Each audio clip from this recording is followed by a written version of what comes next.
I'm gonna show you guys how to record on your Mac, like a screen recorder. It's already downloaded, so you don't need to download anything either.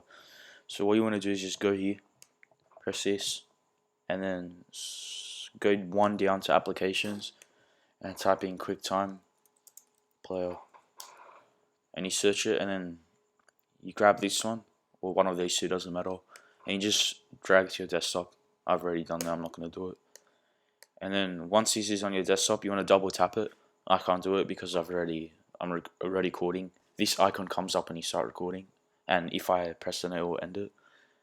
So the only way I can show you is if there's two ways of doing it. You can either press that and then go to File, Screen Record, or you can come down in the bottom corner and right click, and then go New Screen Recording. That's like to record your screen. You can plug a mic in and record your audio as well.